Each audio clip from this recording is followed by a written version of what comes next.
One person came and told me, while I was doing dawah, one non-Muslim came and told me, mind your own business. What should I do?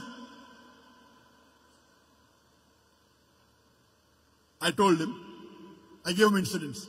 Suppose you and your family, along with your wife and a small kid of 4 years old, goes on a hill station for a holiday. While you're on the hill station, on the hill, when you and your wife are talking, your son, 4 years old, walks away from you and is walking towards the edge of the cliff of the mountain. By the time you realize, he is far away, you can hardly see him. But you say, Ahmad, be careful. But your voice cannot reach there. He's far away. You can see him. While your son is walking towards the edge of the cliff, there's the elderly gentleman standing at the edge of the cliff and admiring beauty. He looks at your son, he smiles, and he continues admiring beauty. You want to shout, oh, mister, save my son. But your voice cannot reach there. Mister, save your son. Save my son, please. Voice cannot reach. The elderly gentleman looks at your son, smiles. He can see your son walking towards the edge of the cliff. After some time, your son falls over the cliff. When you go to that man and tell him, why didn't you save my son? He gives the reply, I was minding my own business. And he's right. He did not push your son, did he? No. Did he tell your son to jump? No. So why should you blame him? He did not tell your son to jump. He did not push your son. Yet you will blame him and tell him, Allah gave him hikmah.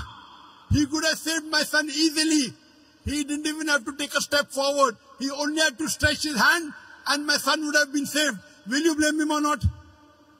Yes or no? You will tell this person, my son is masoom. 4 years old, he doesn't know.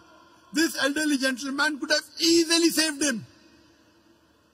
He says, no, I was minding my own business.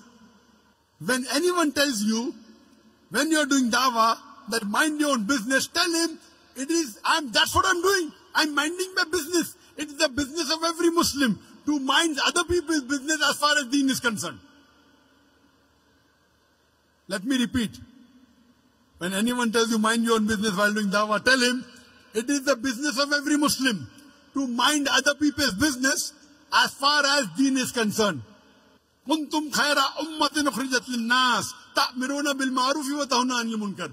We are the best of people because we are enjoying what is good and we forbid what is wrong. That is what we are doing. We are doing our duty. We are enjoying the good and forbidding what is wrong. We are doing correct. Why you should feel shy? Why you should be ashamed? Imagine if you have a non-Muslim neighbor and you don't do dawah to him and he dies as a mushrik. On the day of judgment, Allah will ask him, did you accept Islam? He said, no. He said, no one told me. That's right, but didn't you get the message? Allah gives the message himself. He didn't accept Islam. He'll go to hell. Allah will ask you, did you deliver the message to your non-Muslim neighbor? And if you say no, you will follow him. You will follow him. Because to deliver the message to the non-Muslim is fard. If you do not deliver the message to a non-Muslim neighbor, you will follow him and you will also go to hell. Allah subhanahu wa ta'ala says in Surah Al-Asr, chapter number 103, verse number 1 to 3, the criteria to go to Jannah. Rahe Nijat, the way to paradise. Allah says, Wal Asr. Innal insana lafi khusr.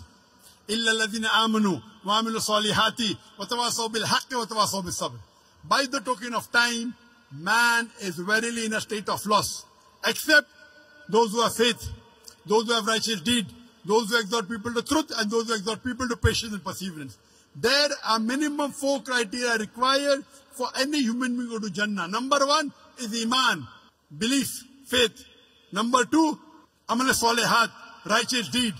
Number 3, Watawasaw bil Haq, inviting people to truth, doing dawah and islah. And the 4th, Watawasaw bil Sabr, inviting people to patience and perseverance. There are minimum 4 criteria required for any human being to Jannah. If anyone is missing, under normal circumstances, you shall not enter Jannah. You may be a very good Muslim. You may be praying 5 times a day. You may be having a mark on the forehead. You may be fasting in the month of Ramadan. You may be giving zakat. You may have gone for Hajj. But if you don't do dawah, according to Surah Al-Asr, chapter number 103, verse number 1 to 3, you shall not enter Jannah. You have to pass in all 4 criteria.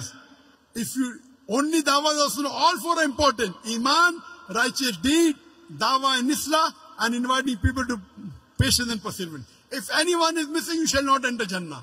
All 4 are required. If you don't do dawah and Allah wants you to put you in Jannah, that's Allah's prerogative.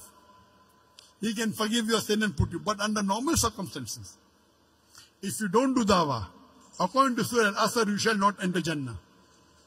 It's the fard, it's the duty of every Muslim that he should convey the message of Islam to those who are not aware of it. Dawah is fard in Islam. At least a part-time da'i.